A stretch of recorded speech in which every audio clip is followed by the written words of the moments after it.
I've talked about fathers who left, fathers who raged, and fathers with sealed rooms and hidden sons and second families.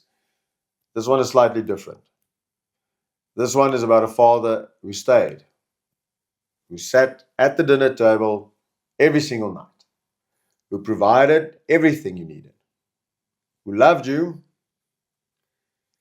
You know he loved you and still left a wound you've been carrying without a name. That's this video. And it's the hardest one I've written. I've done 9 videos in this series about fathers and sons, and we've talked about silence, sealed rooms, hidden sons, adoption, speculation, the things fathers refuse to say. Every video has been circling the same truth.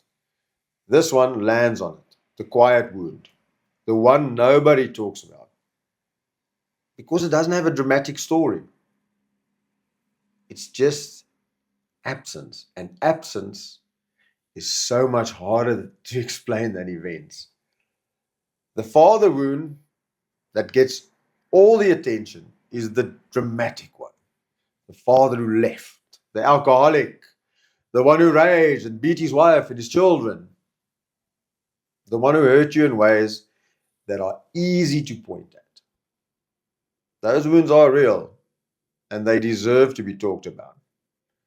But there's another wound, the one left by a father who was just not quite there, who sat at the dinner table every night but was somewhere else entirely, who provided everything material and nothing emotional, who loved you. You know he loved you, but he never said it in a way, or never said it, that you actually received it. That wound doesn't have a story. It has a quiet. And quiet wounds are the hardest to heal because it's the hardest to name. You can't point what happened because nothing happened. And that's exactly the problem. My father said something to me when he was, say, 79 years old.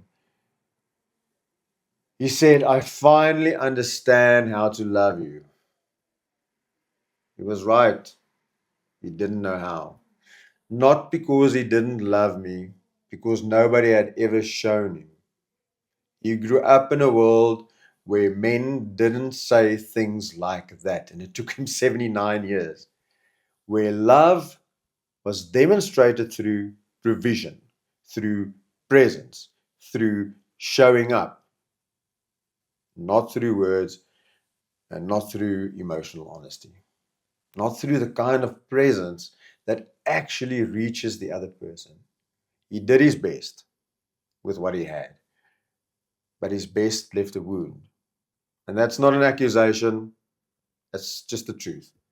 Both things can be true at the same time. He loved me, he did his best, but man, it sucks, and his best wasn't enough. And all 3 of those things can be true without any of them canceling the others out. Here's what I've had to make peace with. Sorry came late. He said it differently in his own language. I finally understood how to love you. That was his sorry, and it came at 79. And I had a choice about to accept it, hold it against it, go hold it against him. The decades of not knowing, the silence, the sealed rooms, the brother that I still didn't know about until the paperwork, or I could receive it for what it was. A man at the end of his life finally saying the truest thing he knew how to say, and how hard it must have been. And I received it, not because the wound was gone, because it was true. And receiving it didn't excuse anything. It just meant I wasn't going to let his inability to say it sooner take that moment from me too. I sat next to my father while he was dying, and I had nothing to say. I've talked about that. But what I haven't said on the drive home, I made a decision, maybe unconsciously, that my daughters, stepdaughters, would never experience that. Not because I'll be perfect and not because I'm figuring shit out, because I would stay in the conversation. And it took me years, even when it was uncomfortable. I still don't know how sometimes. Even when my voice sounded weird and I started crying like some stupid fool, some things needed to be said. I'm still in that decision more than ever. Some days I get it right. Some days I hear my father's voice come out of my mouth. That still surprises me, but I'm in it. That's different. The quiet father wound doesn't heal by confronting your father. It doesn't heal by getting an apology or by understanding his childhood or even forgiving him. It helps, but the actual healing, the thing that actually changes something, is when you stop waiting for it to come from him and you decide to become the thing he couldn't be. Not for him, for your kids. Be the one who says it. Be the one who stays in the room. Be the one who breaks the fucking silence.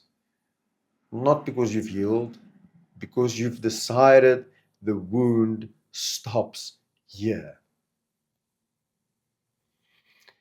If you grew up with a quiet father and you've spent years trying to name something you couldn't find a word for, this is the word. Father wound, quiet version. You're allowed to name it. You're allowed to feel it, even without a dramatic story. Even if he was a good man, even if he tried. The absence is real. What it cost is real. And here's what I want you to hear. You are not your father's limitations. You are what he couldn't be, finally getting a chance to exist. Don't waste it.